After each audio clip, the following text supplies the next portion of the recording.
When I first had a chance to finally shake the hand of Scott Walker, it was after he had begun the process of real reform in Milwaukee County. When I say real reform, we use that word very casually, don't we? Oh, I'm a reformer. But what Scott Walker managed to do is he managed to take a situation that everybody in the state of Wisconsin who's paying any attention would have bet their grandchildren's future income was the bankrupting of the Milwaukee County pension system. Everybody would have bet against Scott Walker. Even though he was carried in on the shoulders of the grassroots, they would have bet against Scott Walker. They would have bet against him winning another term. They would have bet against him in the bluest of blue counties in Wisconsin, next to Dane County. I win. I win with that, but in the bluest of blue counties, not only managed to accomplish the task of beginning the process of getting control of what was a criminal assault on the taxpayers in Milwaukee County, but also managed to figure out, I don't know how you did it, how to not raise taxes in the county. And he provided a model for other mayors, village presidents. It's pretty simple. It's actually do what Reince Priebus said. Govern like you campaigned. And he campaigned that he was going to lower taxes by cutting spending and looking for efficiencies. Pretty simple message, but I tell you what, if you actually do it, it works. And here we are again. Scott Walker, what was your final election tally? It was over 60%, wasn't it? 60%. In Milwaukee County. Good grief, people. That's like a conservative being on talk radio in Dane County. You know what I mean? Scott Walker, ladies and gentlemen.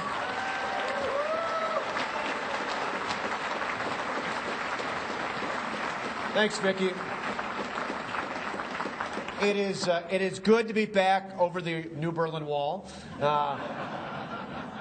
It's good to be back with Don and Carol, who've been great leaders not only in the party but really in this community. Do so much, and we appreciate that. And what I love is when that story was told before, a great role model not only in civic involvement but in the power of love and marriage. And you have been great advocates for that as well. So I appreciate that.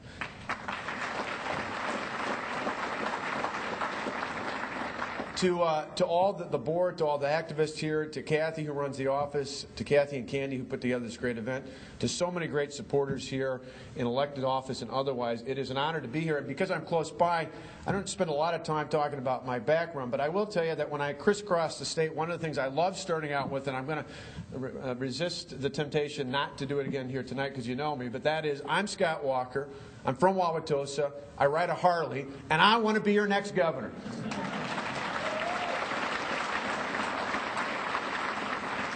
You know, I'm running for governor because I love this state, and I believe in Wisconsin. But I also believe that this governor and the Democrats in charge of this legislature right now have taken this state government down the wrong path.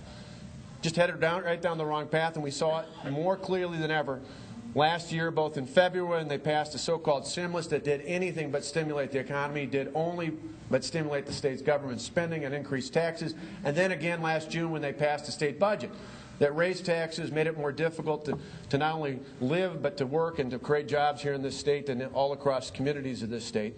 And I look ahead to the future and say, what do we need in this state, out of this state government? We need leaders, not just a governor. We need leaders in the legislature as well to join with the governor who are going to help bring some common sense back to our state's capital, bring some common sense back to state government. I like to call it a little bit of brown bag common sense. You see, years ago when I first started working for IBM, when I was paying my way through school at Marquette, I started packing a lunch. And then later when I went to the Red Cross, I still continued to pack that lunch. And in fact, for many years in the State Assembly, and Gundrum and Lazick both know this because they carpooled with me, every morning I'd bring my little brown bag lunch in a cooler on the way over to the state capitol, and today I still do that. Well, I like the sense that there are a lot of people like me all across the state who still pack their lunches each day, who still try to save a little bit of that money to pay for the more important things in life, like saving for your kids' college education or saving to give to church or to charity or other things like that out there. What I'd like to apply as the next governor of this great state is some of that brown bag common sense to state government. And there's three easy principles. First, and this is one my grandmother, who just passed away a couple years ago, would love. She made her way through the Great Depression. She lived as a widow from 1974 until 2 years ago when she passed away in her own home all throughout that time. And this first principle is don't spend more money than you have. Wouldn't that be nice if people in government at the state and local level believed in that? Secondly, smaller government is better government. And third, particularly important, not only in our state's capital, but definitely in our nation's capital, that's people. People like all of you here. People create jobs, not the government.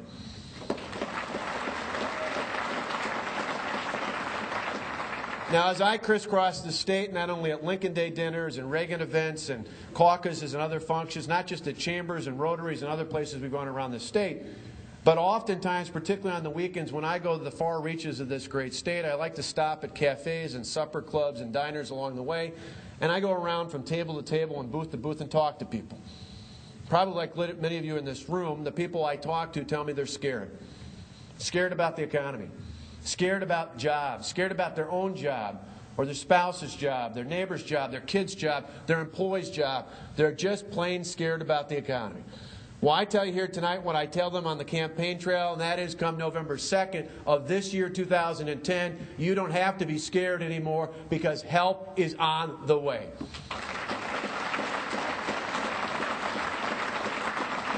And I say that not based on the blind hope of the so-called leader of our country in Washington, but based on the reality that we have a real plan to move this state forward, and it begins first and foremost with getting government out of the way so that the cost of doing business goes down so that more business can create jobs in this state. In fact, about a month ago, I made a proposal in front of the statewide Chamber of Commerce in our state's capital, in front of all these folks, big, small, and everywhere in between, and I said, I've got a 6-point plan. In fact, if you want to see it, I won't give you all the details tonight. It's on 250,000jobs.org.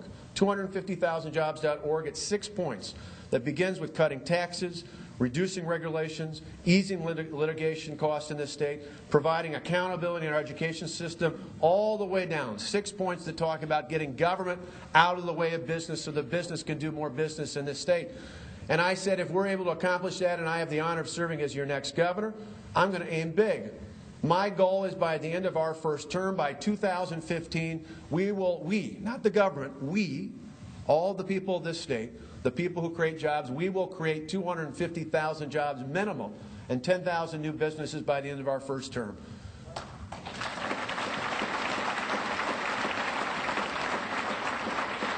Now, you would have thought I dropped a nuclear bomb on the city of Madison. The press went crazy. The liberals went wilder. The Democrats put out press release after press release. They said it can't be done. It's impossible. You just can't do it. Well, you know, I got a little experience with naysayers. You see, as Vicki alluded to 8 years ago when the naysayers said we couldn't take our government back, they said you can't elect a fiscal conservative. We not only did it once, we did it twice, we did it 3 times with 60% in the last vote in a county that went 2/3 of the vote for Barack Obama in the last election. How about that to the naysayers?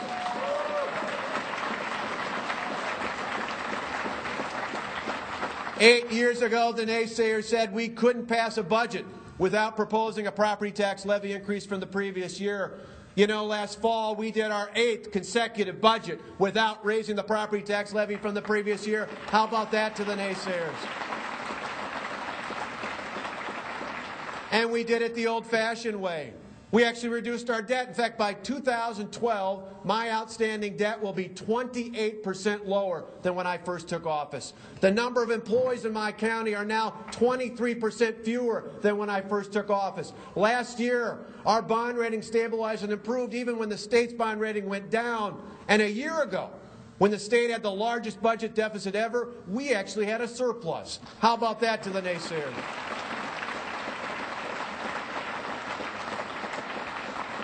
Now, I had the last April when I first announced I was running for governor. Joe Winnicke, who was then the state party chair for the Democrats, a much lesser counterpart to Reince Priebus. But Joe Winnicke ran around the state and he said, oh, you know, that's fine. He talks about taxes and spending, but he's devastating services in Milwaukee County. He's killing things like the parks.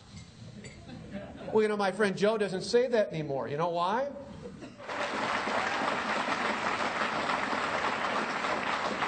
Now more than ever, we need a leader in this state government who's going to stand up and take on the federal government and tell them, we don't need a health care plan we don't want nor can afford.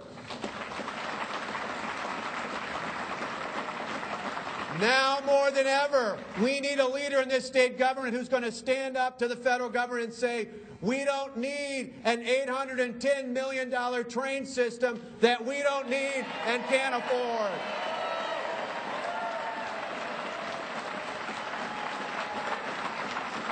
We're going to take that train and run Jim Doyle and Tom Barrett right out of town.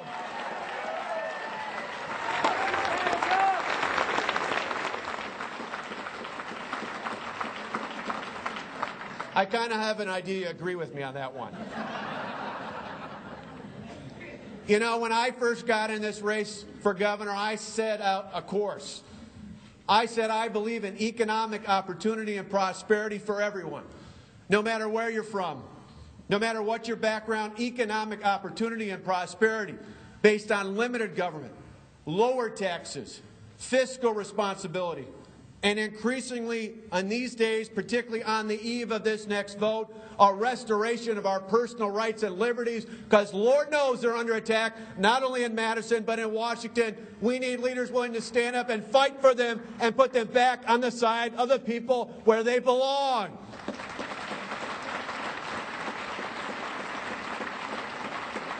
Now, those are simple, simple principles. Simple, but not often easy. I got to tell you, down the way in the freeway, when you get near our courthouse, there have been countless times when it would have been easier to set aside those principles for a more politically expedient solution. But see, I can't do that.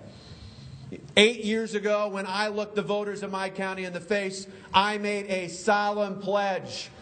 That pledge was simply this: I would spend their money, the taxpayers' money, as if it were my own. I've kept that pledge over and over and over again. And if you give me the honor, God willing, to serve as your next governor, with every hour of every day, with every breath within me, I will keep that pledge so we can get this state working again the way it belongs. I believe in Wisconsin.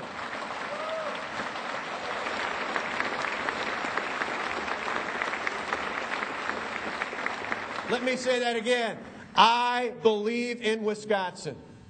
This is a great state. I believe in our people, our greatest asset. We've got an incredible workforce in this state.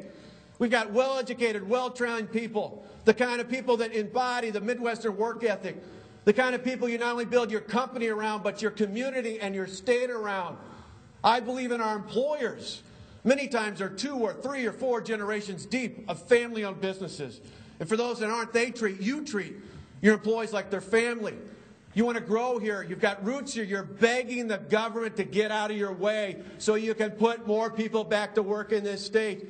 No other state in the union is blessed with the kind of natural resources we have here in Wisconsin.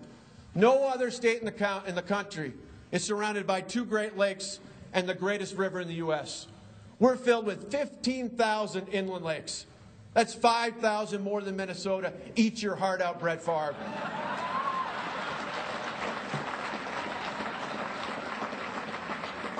I grew up down the way in Delavan in a town of 8,000, and whether it's a small town like Delavan or the biggest county in the state like Milwaukee County where I live today, big or small and anywhere in between, there is no place in the world better to grow up in, to live in, to play in, to work in, to start a business in, yes, someday to retire in.